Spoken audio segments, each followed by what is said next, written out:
karamdaman ay kaniya, tinutulungan. Ang mga may problema ay kaniya, pinapayungan. Ang mga naghihirap ay walang sama, Supportahan po natin Dong Tigidong, member po ng Team Malasakit, na wala po rin sawang tumutulong sa ating mga kababayan. Supportahan niyo po.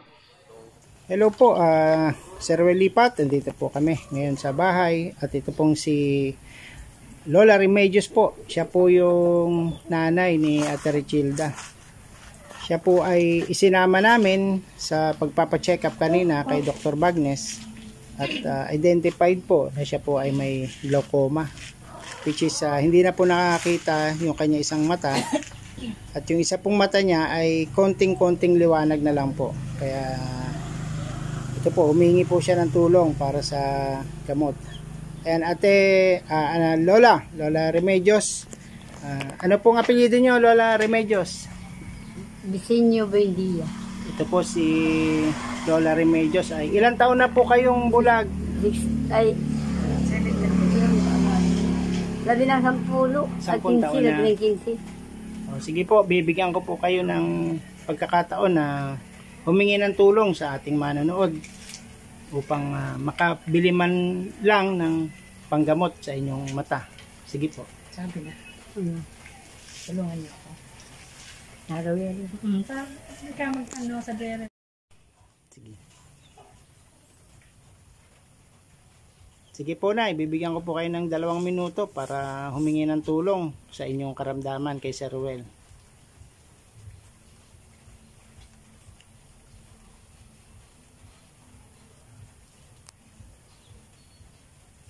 Nanonood po siya. Sige po, magsalita po kayo. Narawin, humihingi pa ako ng tulong sa Diyos. Ano po ba ang sakit nyo, Nay? Hindi na pa ako nakakita.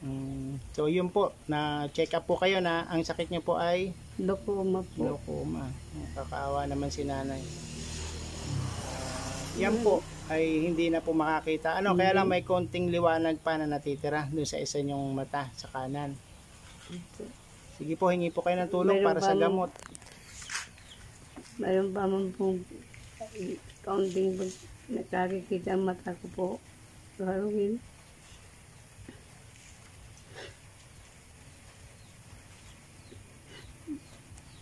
Kaya humingi ako sa iyong tulong.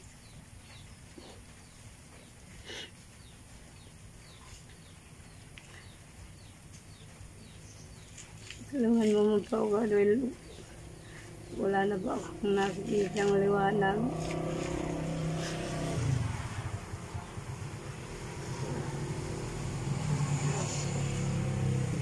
Taga saan po kayo, Nay?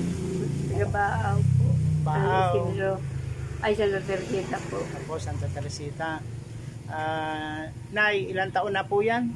69. 69 years old na kayo. Opo. May asawa po kayo. Wala na po. O, paano po kayo nabubuhay? Sino pong kasama nyo sa bahay? Yung anak ko. Anak nyo na lang. Lalaki. So, sapat naman po yung kanyang kinikita para kayo ay makapambiling bigas, pang-ulam. Opo. Sapat naman. So, ang hihingi nyo pong tulong kay Sir Ruel ay para sa gamot, Opo. Sa totoo lang, Sir Ruel, siya po ay isinama namin sa check-up kanina dahil si Ate Richilda po, ang kanyang anak, ay may bulag din po. Nakakaawa po sila. Kaya nga po, isa pong paliwanag na nabulag po si Ate Richilda dahil po sa hereditary o genetic na mana niya po sa kanyang nanay ang kanyang glaucoma. Yun po yung paliwanag. Nakakaawa po silang magnanay. Kahit po sino ay maiiyak. Mahirap po maging bulag. Dahil kailangan mo po lagi ng kasama sa araw-araw kung saan kakikilos.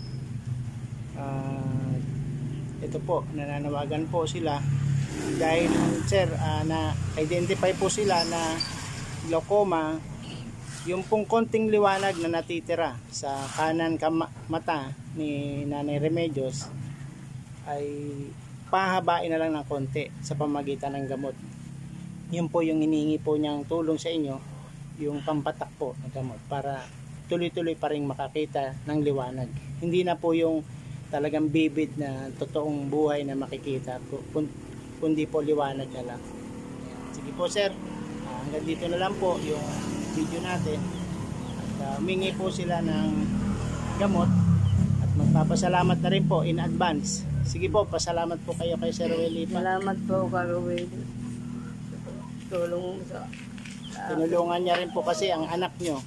Ang inyo pong anak ay tinulungan niya. Tulungan mo po. Kaya kayo po ngayon ay humingi rin ng matulungan kayo. Ano? Sige po, ito po yung makakarating. At mag-pray po tayo lagi sa Diyos. Si Pugad po ang ating divine healer. Siya po ang kabay natin. Ang hipo niya lang po, isang hipo lang yan ay makakakita kayo sigurado. Wala po imposible sa kanya. Praise the Lord po. Nay Remedios, ano po ang trabaho niyo dati? Ako, Opo. magtindang isda. Ilang taon kayo nung magtinda kayong isda? Ay, ano, Bata pa? maraming taon din pagtinda ko. Hmm, Napoon ng ako'y asawa. magpoon asawa, isda na. Hindi naman na aksidente ang mata niyo noon, wala. Ay, pigsuntok. Binugbog ako. Nabugbog kayo ng asawa niyo. Oo. Ano yung napansin niyo noon yung mata niyo, nahilo kayo? Opo, saka ano, yung mata ko pumula. Dito. Namula po, O, tapos yung sabi naglata, di ko. nagmalalata. Oo. Hmm, Tapos check up ako sa nabwa kay Dr. Tabornal. Rapak na ko no yung alinono ko. Kaya tama sabi sa to, rapak na. Oo nga, sabi nga nila, rapak na. Sinuntok pala siya ng asawa Suntok niya. ako, sabi mo, nabula-bula din. Pagmatawa ka. Kaya po yan siguro nagkaroon ng ng narapak, nasira. Oo. Anong pinag-awayan niyo ng mister niyo? Ay, sasabihan ko siyang huwag magpara kang babae. Dahil nang bababae siya. Kaya siguro yun ang pinili niya, Kanan siya ng babae na. Pinagsalitaan niya ng pinagsalitaan. Ayun yun. Pigsalitaan ko yung babae na. Kaya kayo Tapos, nasuntok. Mula noong nasuntok kayo, tumigil na kayo sa pagsasalita sa kanya. Oo, tapos nautos pa ako. Chickenpox. Chickenpox yun, yung bulutong. Oo. Hindi naman po yun, hindi naman related yun sa mata. Pero mas yung pagbugbog niya. Yun po yung masama talaga. Tapos sabi ni Dr. Tabornal, rapak na daw. Ilan po naging anak nyo? Ako, Opo. 10. Ang dami pala. Pero namatay yung 3. So 7 na lang ang buhay. Tinatabangan man kayo. Yung ito, saka itong kasama Si ko. Richilda, Oo, tapos yung anak kong isang lalaki. si Maricel, tapos sa lalaki. Yung tinitirahan ko po. Sa Iriga. Hindi po. O dito na kayo sa Baaw. Santa Teresita na kayo nauwi Oo, ngayon? oo. Hindi na kayo sa Iriga? Hindi, bira na ako doon kasi walang dadaanan. So dito na po kayo nga matutulog ngayong gabi? Sa Baaw. Susunduin na lang kayo? Mm-mm. Ngayon po ay dahil ganyan pong malabo ng paningin nyo, ano na lang po yung nagagawa nyo sa bahay? Ay, nagbabantay ng apo ko kasi malaki naman. Malaki na rin. May 8 anyos na. Paano nyo siya nababantayan kung kayo po'y bulag? Hindi naman sa akin nagpapaalaga. Kaya lang, tatawagan ko na lang siya kung wala. Nag-uusap lang kayo, usap-usap. Oo. Para alam nyo kung nasan Tapos siya. lalapit na lang siya sa akin. Mabuti po pag ganun. Mabait naman pala. Ilang taon na po kayong balo? Oo. Wala. 8 taon na. Matagal na rin pala kayong balo. Biyuda? 10 taon na. Ibig sabihin po, buhay pa yung asawa nyo, malabo na yung mata nyo. Opo. So yun po, nakakontribute yung pagbugbog sa inyo ng asawa nyo. Yung trabaho ko, nagtitindang isda, tapos sa uma, Okay. ng palay. Nagtatabas? Opo. Nag-aani. Sumasali sa ano? Nagagabi. Sa... Kangkong. Masipag nyo pala, nung kayo po'y, yung bang sa palay, ng damo. Okay po. Kawan. Naglorotary. Maglorotary Merle. Opo. Tapos sa gaani, Mm, naglalaba, masipag talaga, ano po. nagsasaod, nagluluto. Ang dami. Si mister nyo po, ano trabaho noon? Arin po, Ang mister nyo, ano trabaho dati? ano, yung nangingisda. Sa isda naman. Na, yun naman ang itinitinda nyo pag nabili yung isda. Pag nakakuha siya ng isda, itinitinda nyo naman. Opo. So yun, dahil nga kayo po may impairment sa mata, ay mag-apply po kayo ng PWD. Ay, mayroon na pa akong i-submit, kaya lang hindi ko mag-submit ha. Pirmahan ko pa. Opo, pakisubmit nyo po kasi yung mga PWD kagaya nyo, ay marami pong benepisyong nakukuha dyan sa gobyerno, Binigyan ako sa ng LGU, form sa doon DSWD. Binigyan akong form po doon sa San Agustin. Ngayon, ipapilapangulakan apo ko. Yung anak ni Martin, Yun po. Yun po, mga kababayan, si Lola Remedios po ay lumapit sa ating team.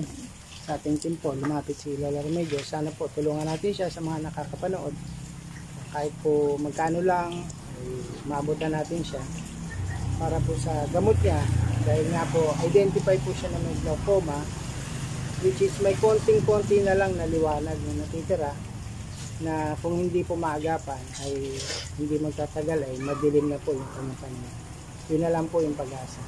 So shoutout po sa ating mga Team Roel Lipat, G. Franco Vlog, Sir Roel Lipat, Mampers Official, May 17 Ilocana, Delio TV, Mar Beranya, si Crystal Porte, at sa Team Kapuso, shoutout po sa inyo.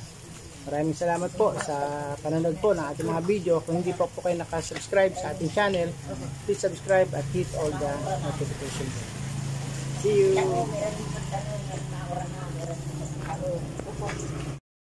Opo. Anong oras? Kahit anong oras. Ay, amin pupunta sa Pilipo doon sa inyo. Pupunta Pwede naman si Felipe na lang bumakal kung, Saan? Dito kung sa gusto sentro? niya. Dito sa sentro. Doon kay Julie sa clinic. Sige na, labas mo na si ano. Di ba kay Julie lang nabibili yon? Kausita. Doon sa Doña Sepa. Oo. Sito, pwede mo na ilabas ate. Ate, labas ka na, nanay. Tapos kung gusto kung kaya man niyang bumakal, siya lang babakalin mo. Amo? Oh, kung hindi, ikaw na lang. Ako na lang. Ibigay niyo lang yung pera. Tayo yung isa 400. Yung isa 450, di 950 na. Yung tableta, hindi ko pa magkano alam isa noon. Oh, di, Pero magpadala kahit mga 300. ah, 1,000. 950 na yung dalawa eh. Okay. Dapat mga 1-2. Oo. Oo. O pagkahatid ni Ay, Lola. paano po ito yan, naman. sir? Kung walang idadagdag, dadagdagan mo na lang. Hindi na po.